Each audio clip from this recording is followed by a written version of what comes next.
教訓1、いつプロジェクトについて話し合いたいですか？アンナさん、こんにちは。いつプロジェクトについて話し合いたいですか？来週の会議を予定するのはどう？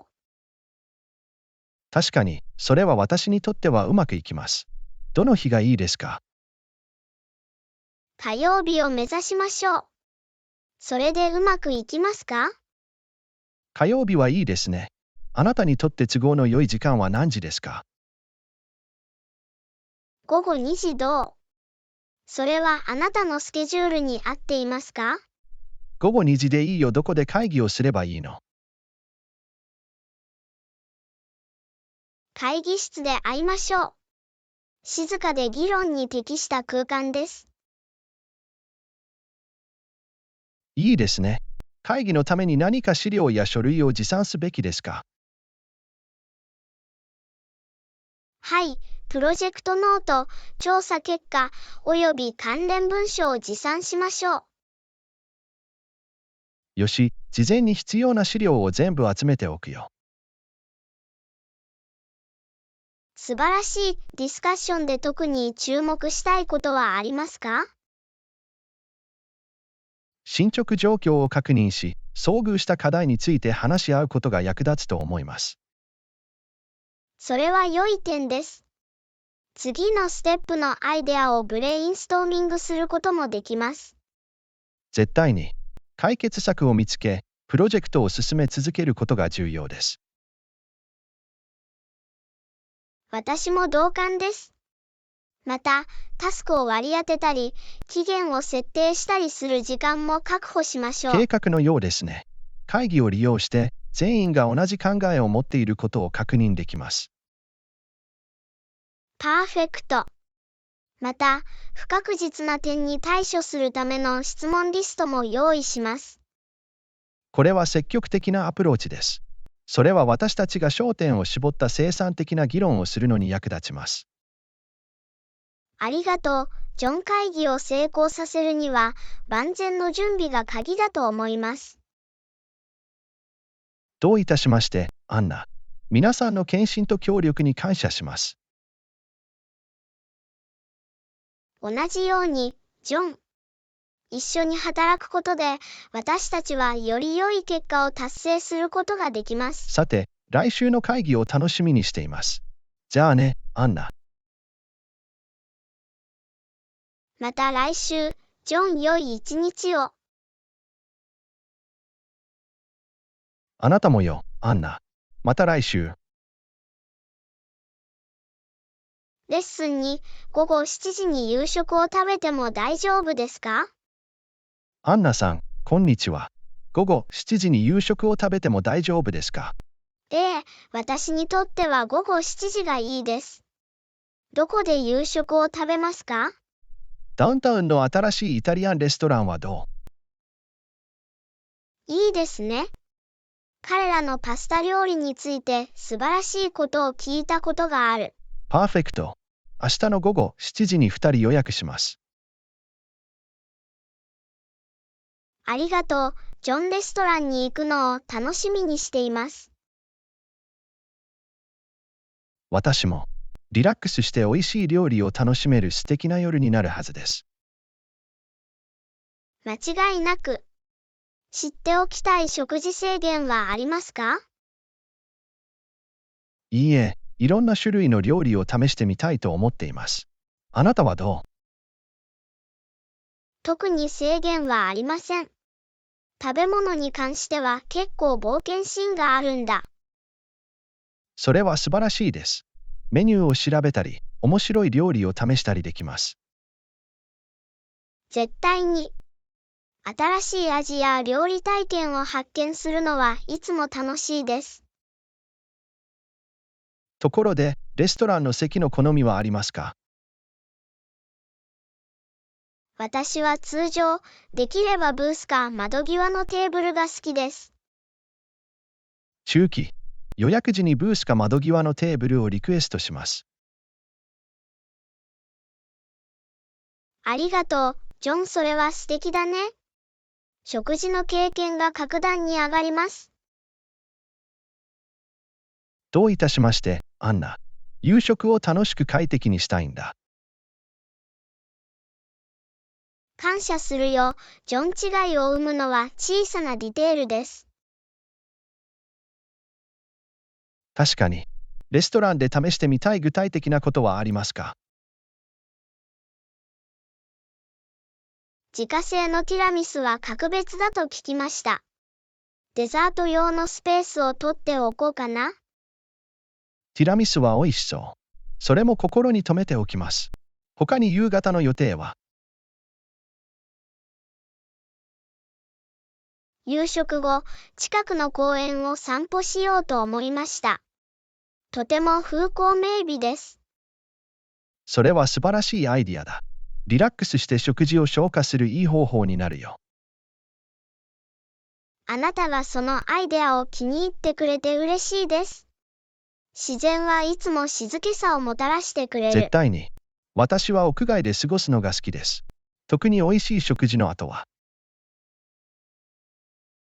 さて、素晴らしい夜を計画しているようですね。楽しみにしているよ。私も、アナ。忘れられない夜になるよ。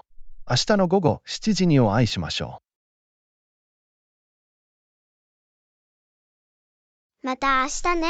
ジョン。夕食を待って公園を散歩するのが待ちきれません。教訓さん、買い物に行くのに最適な時期はいつですか？こんにちは、アンナ。買い物に行くのに最適な時期はいつですか？何を買おうとしているかによります。食料品の話ですか？それとも洋服の話ですか？洋服の買い物のことをもっと考えていました。もっと良い時期ってあるの？一般的に平日はそれほど混雑していないので、服をブラウズしたり試着したりするスペースがもっとあるかもしそれれません。割にかなっています。週末のラッシュを避けるのはいい計画のように思える。特定の日は？月曜日または火曜日の朝は通常、週の後半に比べてそれほど忙しくありません。知っておくと良い。買い物旅行の計画を立てるときには、そのことを心に留めておきます。売上についてはどうですか？セールをお探しの場合は、シーズン終了またはホリデーセール期間に行くのが一番です。その時の予定表に印をつけておくよ。他に考慮すべき要素はありますか？考慮すべきもう一つの要因は天気です。極端な気象条件でのショッピングは体験に影響する可能性があります。それは良い点です。出かける前に必ず天気予報を確認しておきます。効率よく買い物をするコツは？必要なもののリストを用意し、予算を設定しておくと、集中力を保ち、過剰支出を避けることができます。リストを作って予算を守ります。アドバイスありがとう、アンナ。他に何かアドバイスは？着心地の良い服装で、試着の際は脱ぎ履きやすい靴を履いてください。快適さが鍵です。ショッピングがスムーズになるように、適切な服と靴を履きます。他に何か？購入する前に価格と品質を比較することを忘れないでください。お金に見合う最高の価値を得ることが重要です。私は間違いなく時間をかけて比較し、情報に基づいた決定を下します。思い出させてくれてありがとう、アンナ。どういたしまして。ジョン。準備が整っていれば、買い物は楽しくなるよ。お買い物旅行を成功させてください。ありがとう、アンナ。ご協力に感謝します。買い物旅行は最大限に活用するよ。教訓4、オープンオフィスと静かな空間のどちらで働くのが好きですか？アンナさん、こんにちは。オープンオフィスで働くのが好きですか？それとも静かな場所で仕事をするの個人が好きですか？的には、静かな空間で作業する方が好きです。集中力が高まります。あなたはどう？それは理解できます。実は、オープンオフィスで働くのが好きです。エネルギーとコラボレーションが好きです。それは面白い。一部の人々にとって、社会環境がいかにやる気を起こさせるかがわかります。間違いなく、他の人の周りにいると、集中力を保ち、エンゲージメントを維持できることが分かりました。個々の働き方や好みにもよると思います。絶対に。私たちはみんな、生産性を向上させる方法が異なります。静かな空間のどんなところが特に好きですか？静かな空間では、気を散らすものや騒音がないと集中しやすくなります。深く考えるのに役立ちます。集中力を必要とする特定のタスクにとって、それがどのように役立つかは分かります。はい、その通りです。ベストを尽くすには、時々、穏やかで平和な環境が必要なこともあります。一方で、オープンオフィスでのにぎわいと交流も楽しんでいます。それは私にとって創造性を刺激します。様々な環境が人々にこのような対照的な影響を与える可能性があるのは興味深いことです。そして、職場では、様々な好みに対応できる様々なスペースを提供することが重要だと思います。私も同感です。選択肢があることで、従業員は自分や自分のタスクに最適なものを選択できます。絶対に、職場環境における柔軟性と自立感を促進します。したがって、理想的な状況では、職場は開放的な空間と静かな空間のバランスが取れているでしょう。はい、それが理想的です。様々なワークスタイルに対応し、調和の取れた雰囲気を作り出すことができます。それは公正な妥協案のようです。各個人は最も生産性が高いと感じる場所を選択できます。まさに、コラボレーションと個人の集中力の適切なバランスを見つけることです。ジョン、このトピックについてのあなたの見解を聞くのは興味深いことです。同様に、アンナ、様々な仕事の好みや経験について学ぶのはいつも魅力的です。絶対に。私たち独自の好みが私たちの仕事への取り組み方を形作り、全体的な生産性に貢献しています。違いを受け入れ、尊重すれば、違いは強みになります。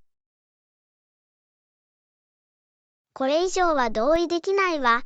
ジョン個人として、またチームとして、私たちにとって最も効果的なものを見つけることが全てです。教訓後、来週の会議をスケジュールできますか？アンナさん、こんにちは。来週の会議をスケジュールできますか？私たち二人にとってうまくいく日を見つけましょう。水曜日はどう？それでうまくいきますか？水曜日はいいですね。何時が都合がいい？午前10時どう？それはあなたのスケジュールに合っていますか？午前10時がちょうどいい。どこで会議をすればいいの？会議室で会いましょう。広くて快適なディスカッションスペースです。いいですね。他の人にも会議の招待状を送るべきですか？はい、ディスカッションに参加する必要のあるチームメンバーを招待しましょう。さて、会議の招待状を作成し、議題を含めます。それは素晴らしいです。集中力を保ち、時間を最大限に活用するのに役立ちます。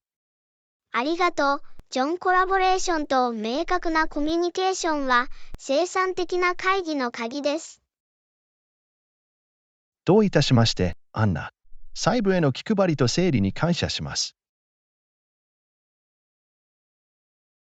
同じように、ジョン。効率的に協力して取り組むことは私たちの目標達成に役立ちます。会議の議題で取り上げたい具体的なことはありますか？プロジェクトのタイムラインを見直して、障害について話し合っておくと役立つと思います。良い点です。また、解決策のブレインストーミングやタスクの割り当てに時間を割くこともできます。絶対に。プロジェクトを順調に進め、全員が同じ認識を持っていることを確認することが重要です。完全に同意します。また、チームメンバーから質問や懸念が寄せられる場合は、そのための余地を残しておきましょう。それはいい考えだ。どんな不確実性にも対処することは、私たちが円滑に前進するのに役立ちます。関連する資料や最新情報を必ず準備しておきます。ありがとう。ジョン会議を成功させるには、準備と積極的な参加が不可欠です。どういたしまして、アンナ。効果的なコラボレーションには力があると信じています。同じように、ジョン。力を合わせれば、プロジェクトで大きな成果を上げることができます。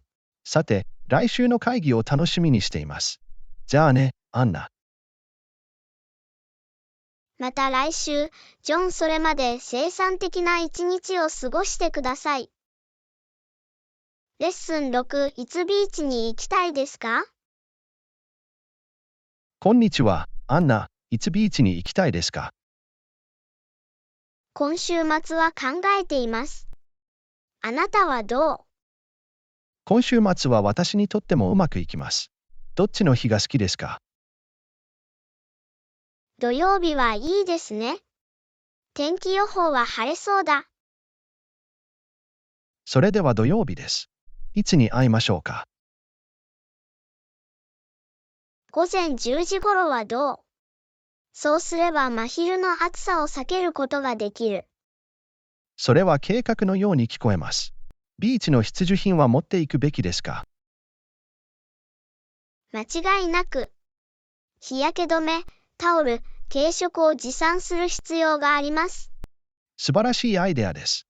日陰用のビーチパラソルも持ってきます。パーフェクト。太陽から身を守ることは重要です。絶対に。ビーチでのロケーションについて何か好みはありますか？1時間ほど離れたところに素敵なビーチがあります。澄んだ水と柔らかい砂があります。それは素晴らしいですね。道順を教えていただけますか？もちろん、行く前に住所と道順を送ります。ありがとう、アンナ。ご協力に感謝します。問題ないよ。ジョン前もって計画を立てておくのはいいことだ。ビーチトリップで他に注意すべきことはありますか？着替えや履物の替えなどを持参するのもいいかもしれません。良い点です。泳いだ後に着替えて、車の中で砂にならないようにできます。まさに、帰りの旅がより快適になります。ビーチでリラックスできる一日を本当に楽しみにしています。私も、ジョンいつものルーティンからのいい休憩になるよ。時間をかけてリラックスし、自然を楽しむことが重要です。これ以上は同意できませんでした。心身ともにリフレッシュさせてくれます。まあ、同じ考えでいてくれて嬉しいよ。土曜日の午前10時、それを実現させましょ絶対に、ジョン。素晴らしいビーチでの一日になりそうです。じゃあまたね。土曜日に会いましょう、アンナ。待ちきれない。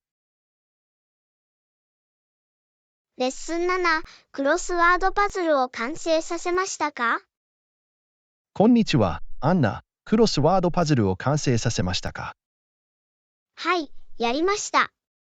少し時間がかかりましたが、やっと完成しました。それは印象的です。クロスワードパズルは難しい場合があります。彼らは間違いなくあなたの語彙と問題解決能力をテストします。私もそれらを解くのが好きです。特に難しい手がかりは見つかりましたか？トリッキーなものがいくつかありましたが、ある程度の忍耐力を持って何とか理解できました。それが精神です。難しい手がかりを引いた時には満足感がある。絶対に。素晴らしい達成感です。パズルを解くために何か戦略やテクニックを使いましたか？はい、私は簡単な手がかりから始めて、徐々に難しい手がかりへと進んでいきました。それは良いアプローチです。勢いと自信をつけるのに役立ちます。また、交差する文字を使って空欄を埋めました。それは賢い戦略です。クロスワードには多くの場合、相互に関連した手がかりがあります。そう、パズルの中でパズルを解くようなものです。クロスワードパズルを一人でやったのか、それとも誰かと一緒にやったのか。今回は一人でやりました。リラックスして自分自身に挑戦するにいい方法でした。パズルを解くことは、リラックスして脳を鍛えるのに最適な方法です。完全に同意します。楽しくて魅力的な精神活動です。クロスワードや数読のような他のタイプのパズルが好きですか？私は両方を楽しんでいますが、クロスワードが少し好きです。さまざまな種類のパズルにさまざまな人がどのように惹かれるかが興味深いです。はい、誰もが自分の好みや強みを持っています。さて、クロスワードパズルを完成させておめでとうございます、アンナ。ありがとう、ジョン。やりがいのある経験でした。次回は一緒にクロスワードパズルに取り組むことができるかもしれません。それは楽しいアイデアのようですね。挑戦するよ。素晴らしい。チームで頭を組んで解決できます。楽しみにしてるよ。ジョン。脳をからかう素晴らしい活動になるよ。確かにそうなるでしょう。別の日に計画しましょう。教訓8、いつ新しいプロジェクトに取り掛かりますか？アンナさん、こんにちは。いつ新しいプロジェクトに取り掛かりますか？実は昨日始めたばかりです。これは素晴らしい機会です。それは嬉しいですね。プロジェクトのスケジュールは？完成まで約2個あるので、それなりの時間があります。そうすれば、プロジェクトを効果的に計画して実行するための十分な時間が与えられるはずです。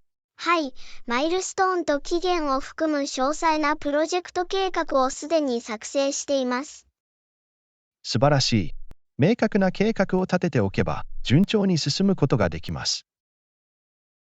絶対に。整理整頓を保つのに役立ち、タイムリーな進歩を保証してくれます。プロジェクトには特定のチームが割り当てられていますか？はい、私には4人のメンバーからなるチームがいて、このプロジェクトで一緒に働いています。それはちょうどいい規模のチームです。コラボレーションが成功の鍵となります。間違いなく。役割と責任について話し合う最初のチームミーティングはすでに開催されています。チーム内のコミュニケーションは円滑な調整に不可欠です。同意した。常に足並みを揃えるため、定期的なステータス更新ミーティングを開催しました。この新しいプロジェクトについてどう思いますか？ワクワクしてる。本当にワクワクしています。私の興味に合ったやりがいのあるプロジェクトです。それは素晴らしいです。仕事を楽しむことで、仕事はより充実したものになる。絶対に。何かに情熱を傾けていると、それが仕事のようには感じられません。本当？自分にとって意味のあることに取り組む機会があるのは素晴らしいことです。このような機会を与えられたことを幸運に思います。これも貴重な学習経験です。学習と成長はどのプロジェクトにとっても重要な側面です。間違いなく、自分のスキルと知識を広げるのを楽しみにしています。プロジェクトを開始するために具体的に必要なことはありますか？すでに必要なリソースを集め、予備調査を開始しました。それは君に積極的だね。プロジェクトの成功に対するあなたの献身ぶりが現れています。ありがとう。ジョン、着実に進めるようにしたいんです。まあ、あなたとあなたのチームは素晴らしい仕事をすると確信しています。ジョン、あなたの信頼とサポートに感謝します。どういたしまして、アンナ。途中で何か助けが必要なら、私がお手伝いします。ありがとう、ジョン。そのことは心に留めておくよ。このプロジェクトを一緒に成功させましょう。レッスン9、どうやって子供たちにそんなに辛抱強くなれるの？こんにちは、アンナ。どうやって子供たちにそんなに我慢できるの？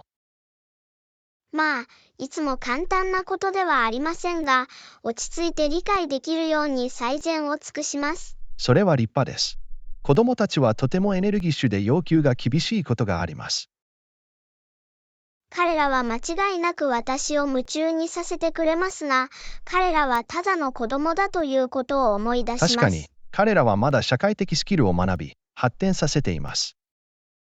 まさに、彼らの成長と学習を助けるには忍耐が不可欠です。使っている具体的な戦略やテクニックはありますか？私がしていることの一つは、圧倒されたと感じたら、深呼吸をして10まで数えることです。落ち着きを取り戻し、衝動的な反応を避けるのに最適な方法です。それは私が彼らの行動にもっと思慮深く前向きに反応するのを助けます。特に効果があると思う活動やアプローチはありますか？子どもたちを楽しく教育的な活動に参加させることは、彼らのエネルギーを積極的に伝えるのに役立ちます。それは賢いアプローチです。従業員のエンゲージメントを維持することで、退屈や不正行為を防ぐことができます。はい。また、期待と境界を明確にするようにしています。境界線を設定することで、どのような行動が許容できるかを理解しやすくなります。間違いなく、一貫性と明確なコミュニケーションが重要です。困難な状況や忍耐力が試されている状況にどう対処しますか？私は冷静さを保ち、共感と理解を強調しながら行動に対処するようにしています。それは思いやりのあるアプローチです。それは彼らに共感も教えてくれます。はい、私は彼らの中に見たい行動をモデル化することを信じています。忍耐と硬さのバランスが取れているようですね。私はそのバランスを取るよう努めています。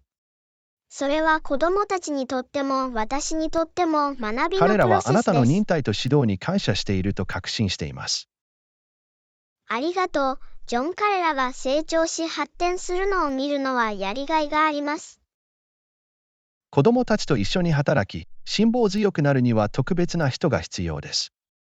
私は子供たちの周りにいて、彼らの進歩を目の当たりにすることを本当に楽しんでいます。君は素晴らしい仕事をしているよ。あんな素晴らしい仕事を続けてください。ジョン、優しい言葉をありがとう。ご支援に感謝します。どういたしまして、アンナ。それは当然だ。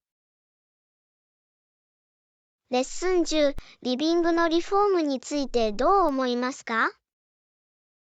アンナさん、こんにちは。リビングルームの改装についてどう思いますか？素晴らしいアイディアだと思います。私たちの今は見た目を一新できたらいいな。私も同感です。少し時代遅れな感じがするし、活性化が必要かもしれない。どのような変更を行うことを考えていますか？壁を塗り直して新しい家具を買うことを考えていました。それは良いスタートのようですね。どんな配色を考えていますか？もっとモダンでニュートラルなカラーパレットを選ぼうと思っていました。ニュートラルは落ち着きのある多彩な雰囲気を作り出すことができます。まさに。また、将来、装飾の切り替えも簡単になります。装飾に柔軟性を持たせるというアイデアが好きです。家具はどう？特定のスタイルや素材を考えていますか？私は快適さとスタイルの組み合わせが好きです。多分すっきりとしたラインのもの。バランスが良さそうですね。私たちは魅力的でありながら視覚的にも魅力的なものにしたいと考えています。同意した。時間をかけて楽しく過ごせる家具を用意することが大切だ。部屋のレイアウトも考慮する必要があります。それについて何か考えは？スペースを最適化するために、様々な配置を試してみることができると思います。それはいい考えだ。いくつかのオプションを試して、どれが一番うまくいくか見てみましょう。そして、照明についても忘れないでください。雰囲気に大きな違いをもたらすことがあります。あなたの言う通りだ。ムードを上げるにはいろんな照明器具を探すべきだ。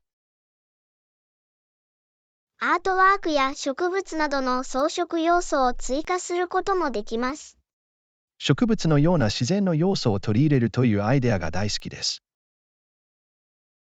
爽やかな雰囲気を醸し出し、お部屋に活気をもたらします。2人ともリビングの模様替えに参加できて嬉しいです。変革を思い描き、私たちのスタイルを反映した空間を作るのはエキサイティングです。間違いなく、それは私たちとゲストにとってリビングルームをより楽しくするでしょう。このプロジェクトを始めるのが待ちきれません。楽しくてクリエイティブな取り組みになるでしょう。同意した。私たちのビジョンを実現するための調査とアイデアの収集を始めましょう。計画みたいだね。ジョンリビングの模様替えを楽しみにしています。レッスン11、あなたの好みは？一日の早い時間か遅い時間か？こんにちは、アンナ。あなたの好みは何ですか？一日の早い時間ですか？遅い時間ですか？私はどちらかというと朝方なので、早朝が好きです。ああ、なるほど。早朝はとても静かで爽快です。はい、私は静けさと新鮮な状態で一日を始めるような感覚を楽しんでいます。それはいい視点です。早朝はその日に良い雰囲気を醸し出すことができます。生産性を感じさせてくれ、集中してタスクに取り組むことができます。それがいかに有益であるかがわかります。普段、朝は何をしていますか？まずは軽い運動やストレッチをして、体を目覚めさせるのが好きです。エクササイズは、これからの一日に向けて元気を取り戻すのに最適な方法です。その後、栄養たっぷりの朝食を食べて心身ともに栄養補給をしています。朝食は確かに重要な食事です。必要なエネルギーを与えてくれます。絶対に。集中力を保ち、エネルギーレベルを維持するのに役立ちます。あなたが実践している特定の朝の習慣やルーチンはありますか？朝は数分かけて日記をつけたり、感謝の気持ちを伝える練習をしたりするのが好きです。これは、一日の早い段階でポジティブな考え方を育むのに最適な方法です。はい、自分の意図を定め、人生の些細なことに感謝するのに役立ちます。素晴らしいよ、アンナ。朝の日課が充実しているようですね。ありがとう、ジョン。それは私が時間をかけて開発してきたもので、有益だと思っています。一方、私はどちらかというと夜型です。私は一日の遅い時間の方が好きだ。深夜の時間帯もとても穏やかです。彼らのどんなところが好きですか？静かな感覚と、忙しい一日の後にくつろぐ機会が好きです。リラクゼーションやセルフケア活動に最適な時期です。まさに、夜はよく本を読んだり、音楽を聴いたり、映画を見たりして過ごします。これらはリラックスして余暇を楽しむのに最適な方法です。遅い時間でも、よりクリエイティブで集中力が高まります。人によってエネルギーレベルが異なるのは興味深いことです。はい、私たちはみんな、独自の自然なリズムと好みを持っています。それが私たちをユニークなものにしているのです。私たちの好みが日々のルーチンを絶対に、形作っています。自分の好みを受け入れることは、より充実したライフスタイルにつながります。早朝であろうと夜遅くであろうと、自分に合ったものを見つけることが重要です。アンナ、これ以上同意できない。自分のバランスとリズムを見つけることが全てです。よく言ったよ、ジョン。私たちの好みは、私たち自身の日常体験を想像する上で私たちを導いてくれます。私たちの好みについて話し合うことができてよかったです。お互いについて学ぶのは面白いです。同意するよ、ジョン。このような会話をして新しい洞察を得られるのはいつでもいいことです。確かに、これからも自分の好みを受け入れ、毎日を最大限に活用していきましょ絶対に、ジョン。一日のうち好きな時間に喜びを見つけるのがコツだ。レッスン12、どこで働いていますか？う。こんにちは、アンナ、どこで働いていますか？私はダウンタウンのソフトウェア開発会社で働いています。それは素晴らしいです。職場はいかがですか？本当に楽しんでいます。オフィスはモダンで活気のある環境です。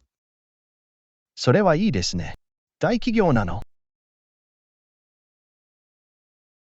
はい、約200人の従業員を抱えるまともな規模の会社です。そこには特定の役割や役職がありますか？はい、私はソフトウェアエンジニアです。私は新しいアプリケーションの開発に取り組んでいます。それは印象的です。テクノロジー業界で働くのはワクワクするに違いありません。間違いなくそうです。テクノロジーは常に進化しており、学ぶべき新しいことが常にあります。想像できます。一緒に仕事をしている結束の強いチームはありますか？はい、私は6人のメンバーからなる開発チームの一員です。チームワークはプロジェクトを成功させるために重要です。そこの職場文化はどのようなものですか？職場文化は協調的で協力的です。イノベーションと成長を促進します。それは素晴らしいです。ポジティブな職場環境を持つことは重要です。これ以上は同意できませんでした。それは仕事の満足度に大きな違いをもたらす。特に気に入っている特典や特典はありますか？柔軟な勤務時間と専門能力開発の機会があります。フレックスタイム制は貴重なメリットとなります。ワークライフバランスを実現します。絶対に。時間を効果的に管理し、個人的な興味を追求することができます。それは嬉しいですね。職場への通勤はどうですか？公共交通機関で通勤するのに約30分かかります。それは全然悪くない。近くに公共交通機関があると便利です。はい、運転や駐車場を探す手間が省けます。職場の近くにお気に入りのスポットやアメニティはありますか？徒歩圏内にカフェやレストランがいくつかあり、いいですね。軽食やコーヒーを楽しむためのオプションがあるといつでも便利です。間違いなく。これにより、仕事に便利さと多様性が加わります。全体的に見て、あなたは素晴らしい職場に恵まれているようですね、アンナ。このようなポジティブでダイナミックな職場環境に参加できて幸運だと感じています。それは素晴らしいです。仕事を楽しむことは、あなたの全体的な幸せに大きな違いをもたらします。絶対に。仕事に充実感を見出すことがバランスの取れた生活の鍵だと思います。さて、あなたが職場に満足していると聞いて嬉しいです。素晴らしい仕事を続けてください。ありがとう、ジョン。あなたの優しい言葉と励ましに感謝します。レッスン13、明日、ガーデニングをしますか？こんにちは、アンナ。明日はガーデニングをしますか？はい、庭でしばらく過ごすつもりです。それは素敵ですね。普段、ガーデニングをするときは何をしますか？花を植えたり、剪定したり、植物の世話をしたりするのが好きです。あなたの庭が繁栄して咲くのを見るのは満足のいくはずです。絶対に。自分の努力の成果を目の当たりにするのはやりがいがある。明日に向けて何か特定の植物や花を考えていますか？庭を明るくするために、色とりどりの一年生植物を追加しようと思っています。それは素晴らしいアイディアだ。全体的な雰囲気に生き生きとした雰囲気を加えてくれるでしょまた、生垣を整えたり、花壇の雑草を取り除く必要があります。う。庭の清潔さを保つことは重要です。すべてがきちんと保たれます。はい、定期的なメンテナンスは植物の繁殖を助け、過成長を防ぎます。使っているお気に入りのガーデニングツールはありますか？私は丈夫な園芸用手袋、剪定バサミ、コテを使っています。それらはどんな庭師にとっても不可欠なツールです。安全性と精度は重要です。絶対に。ガーデニング作業をより簡単かつ効率的にします。庭を始める人に何かアドバイスはありますか？小さく始めて、あなたの気候と土壌に適した植物を選んでください。これは実践的なアプローチです。環境への配慮は重要です。また、定期的に植物に水をやり、適切な日光を当てることを忘れないでください。水と日光は植物の成長と健康に不可欠です。はい、彼らは全体的な幸福において重要な役割を果たしています。ガーデニングはリラックスできると思いますか？それとも身体を動かすようなものですか？その両方が少しあります。肉体的に魅力的ですが、セラピー効果や心を落ち着かせる効果それは素晴らもあります。しい組み合わせです。自然とつながり、ストレスを解消する方法です。絶対に。屋外で緑に囲まれていると元気が出ます。ガーデニングがこんなに人気の趣味である理由がわかります。それには多くの利点がある。はい、美しいものを育み、創造する素晴らしい方法です。さて、明日は庭で生産的で楽しい時間を過ごしてください、アンナ。ありがとう、ジョン。楽しみにしてるよ。自然には喜びをもたらす方法がある。これ以上は同意できませんでした。ガーデニングセッションを楽しんでね、アンナ。第14課、ランチタイムのミーティングを目指すことはできますか？アンナさん、こんにちは。ランチタイムのミーティングを目指してもいいですか？確かに、ランチタイムの会議はいいですね。何時頃考えてたの？午後12時30分頃に会ってみてはいかがですか？それは私にとってはうまくいきます。会議の場所は決まってるの？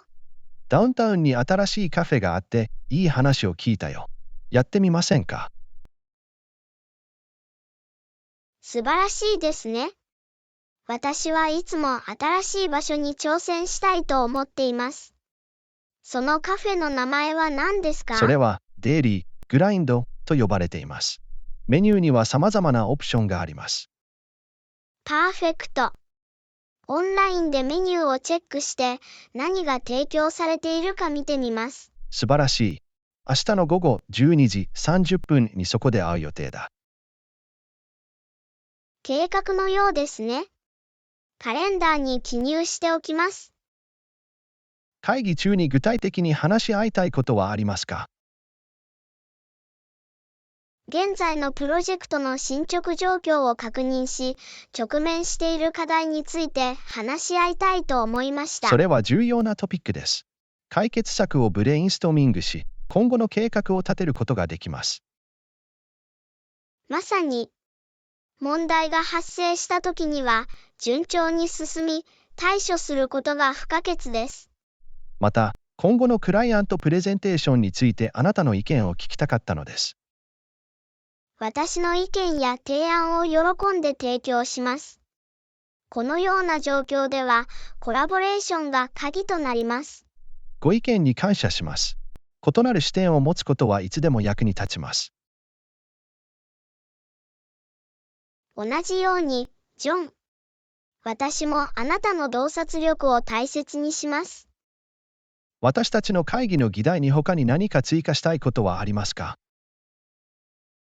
今は他に何も思いつかない。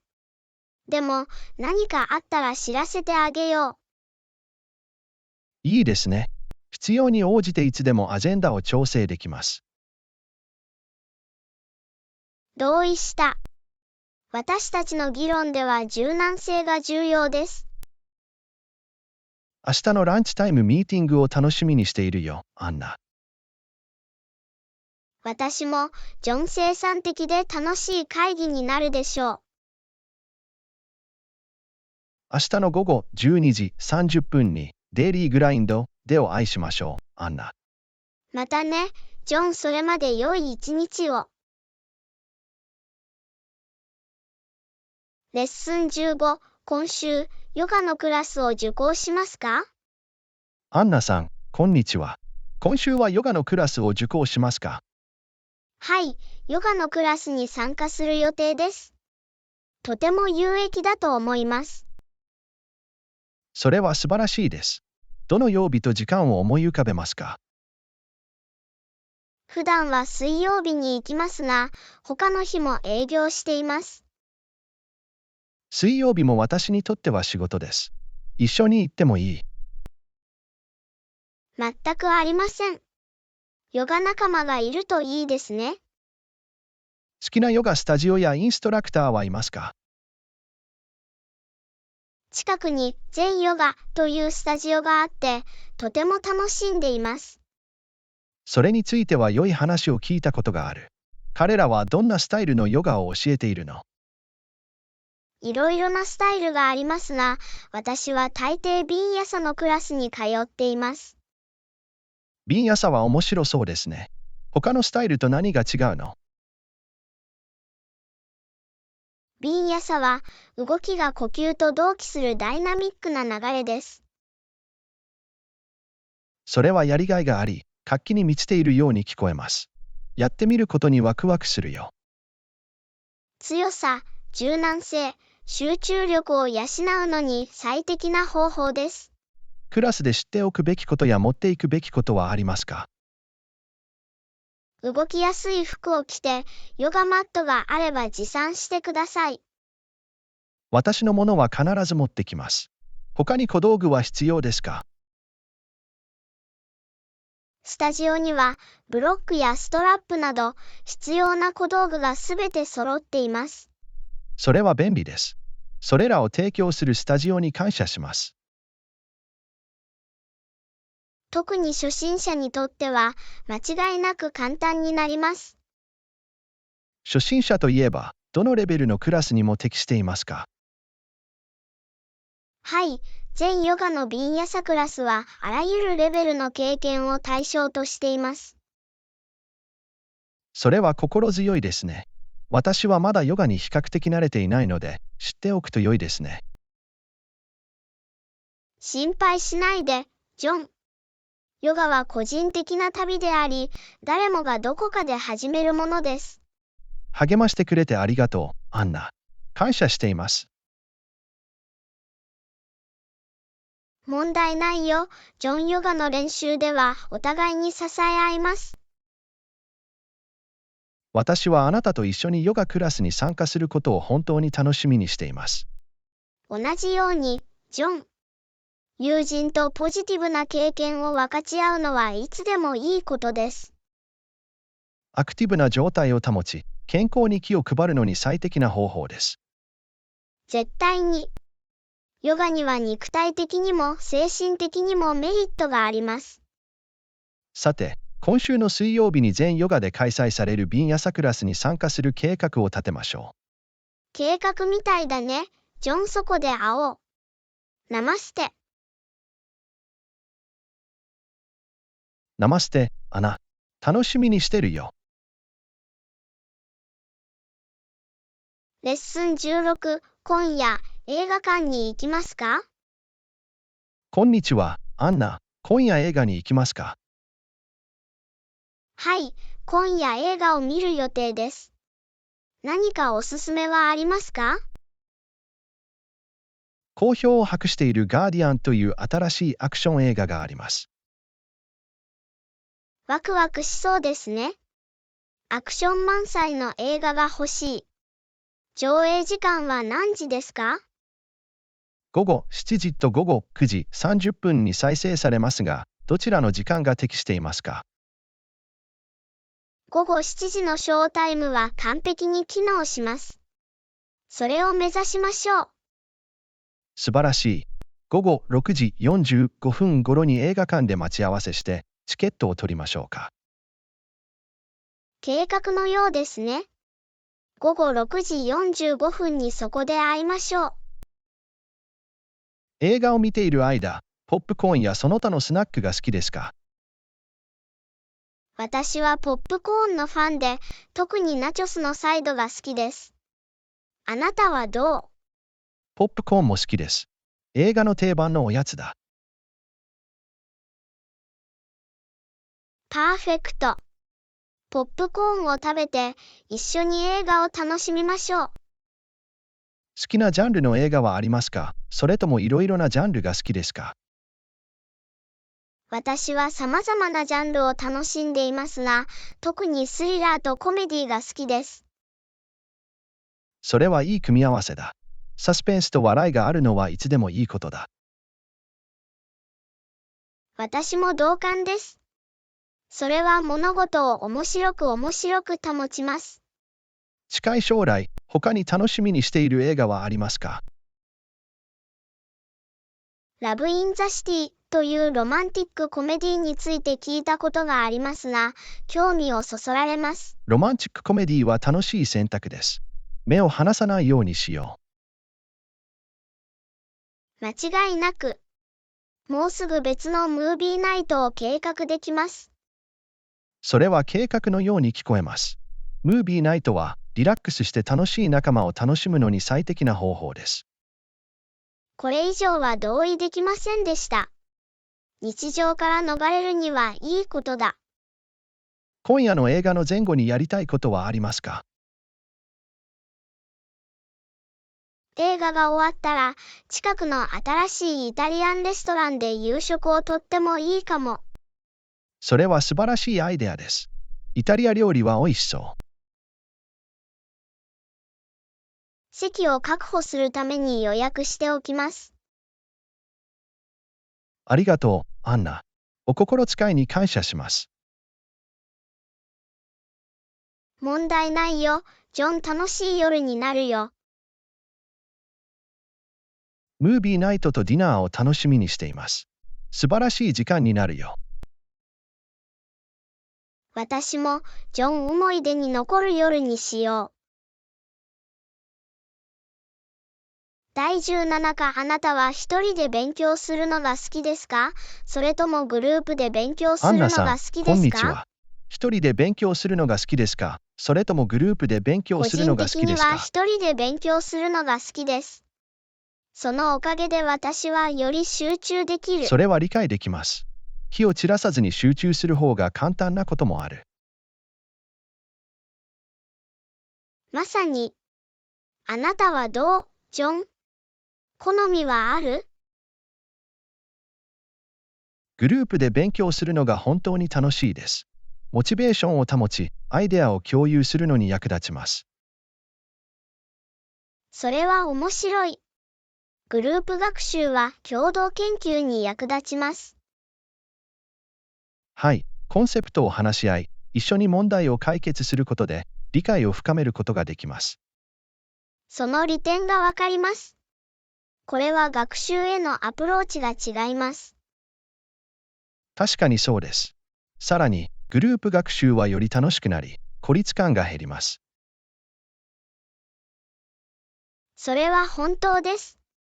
それは仲間意識とサポートの感覚を生み出すことができます。しかし、一人で勉強することの柔軟性と独立性も大切にしています。それが特定の学習スタイルや好みにどのように合っているかがわかります。絶対に。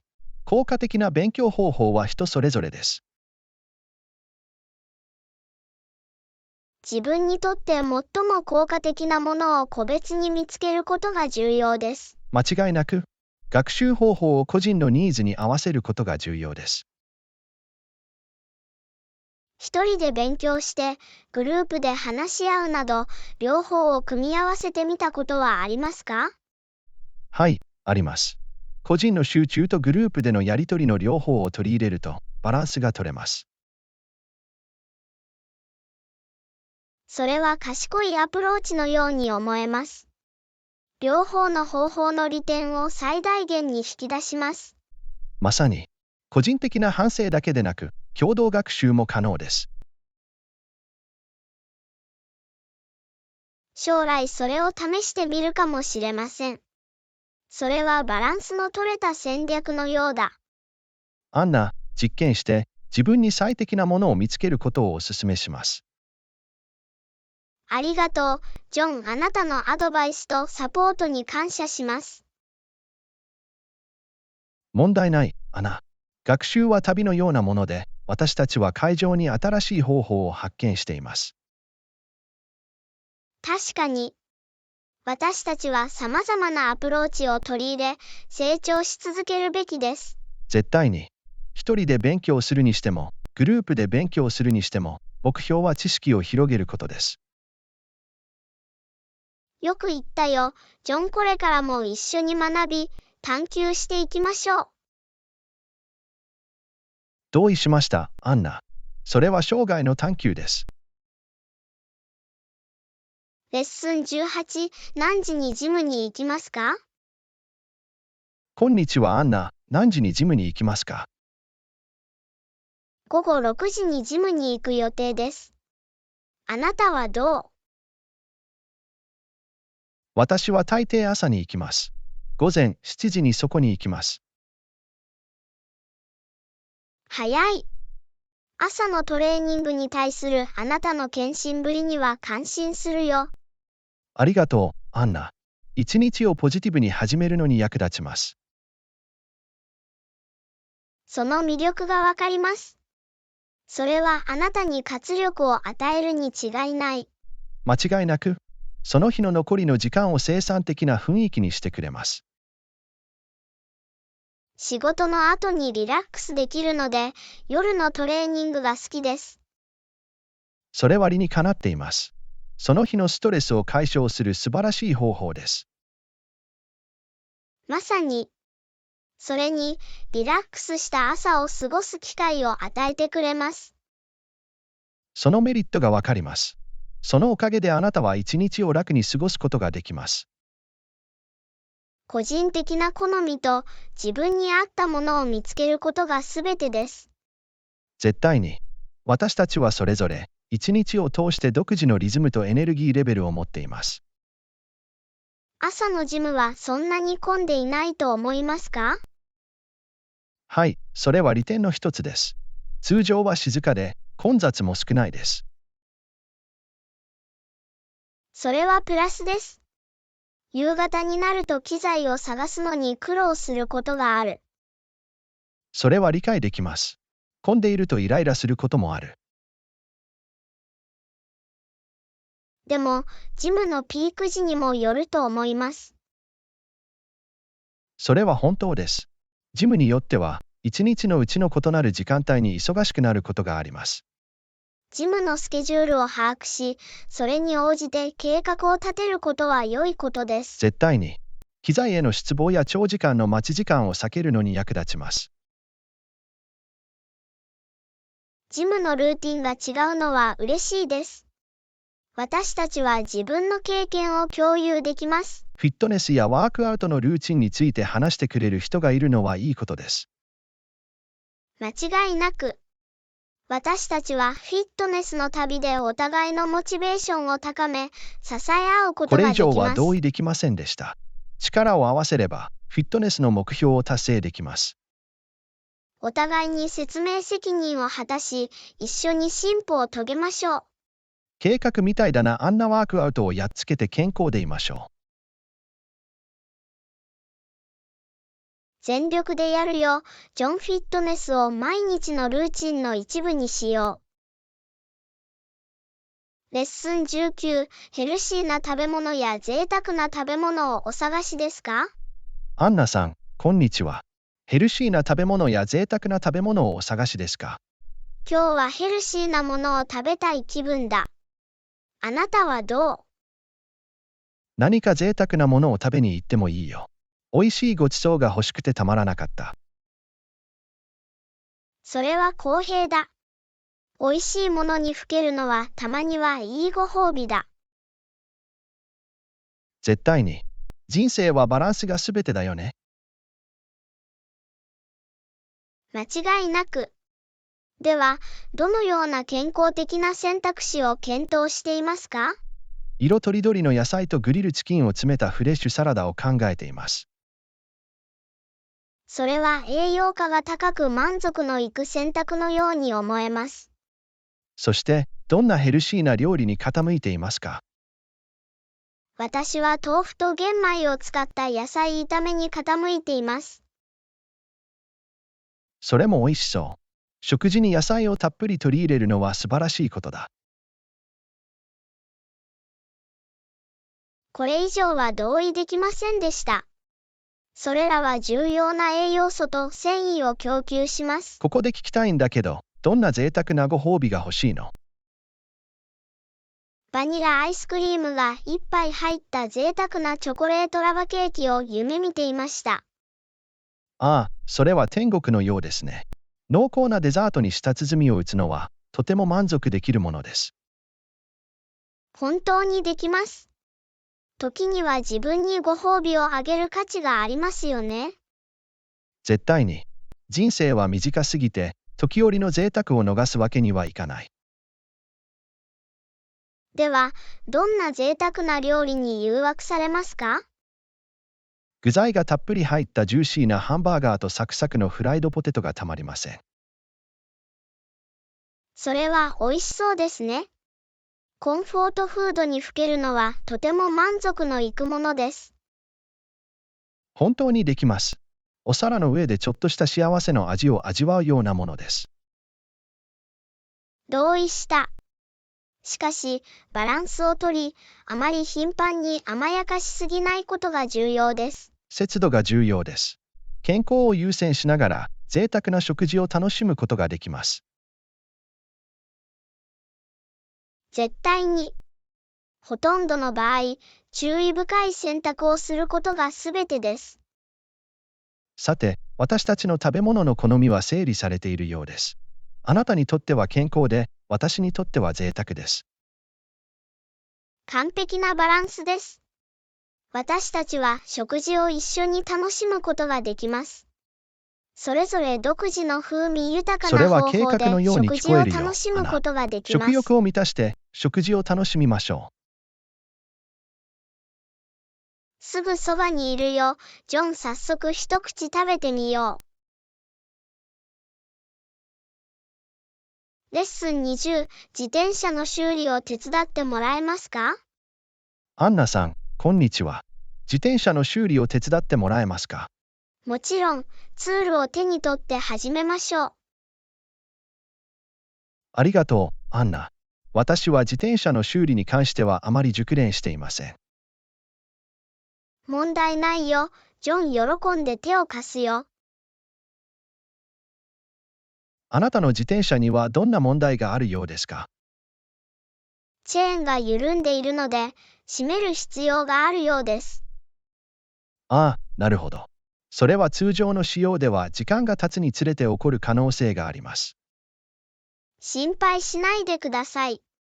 よくある問題です。すぐに修正します。素晴らしい。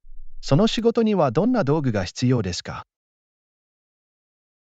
レンチ、チェーンツール、そしてチェーン用の潤滑剤が必要です。それではガレージから道具を集めましょ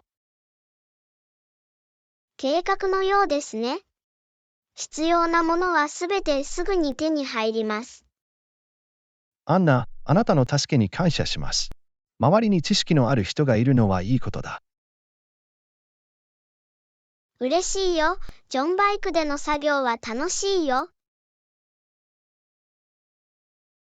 以前にバイクを修理したことはありますか？はい、過去に友人や家族の自転車の修理を手伝ったことがあります。それは印象的です。あなたはそばにいてくれると便利な人だ。ありがとう、ジョン。私は新しいスキルを学び、他の人を助けるのが好きです。君を友達として迎えることができてラッキーだ。このバイクを修理しよ間違いなく。チェーンをきつく締めたら、君の自転車は走れるようになる。う。ロードに戻れることにワクワクしています。自転車に乗るのは久しぶりだ。アクティブな状態を保ち、アウトドアを楽しむのに最適な方法です。これ以上は同意できませんでした。サイクリング中、風が顔に当たった感じが恋しくなった。開放感がありますよね。絶対に。乗るたびにミニアドベンチャーのようなものです。次の冒険に備えて、バイクが最高の状態であることを確認します。アンナ、あなたの助けに感謝します。君は最高だ。どういたしまして、ジョン。友達を助けるのはいつだって楽しいよ。仕事に取り掛かって、このバイクを修理しましょう。アンナ、ありがと問題ないよ。ジョン。自転車に乗る準備をしよう。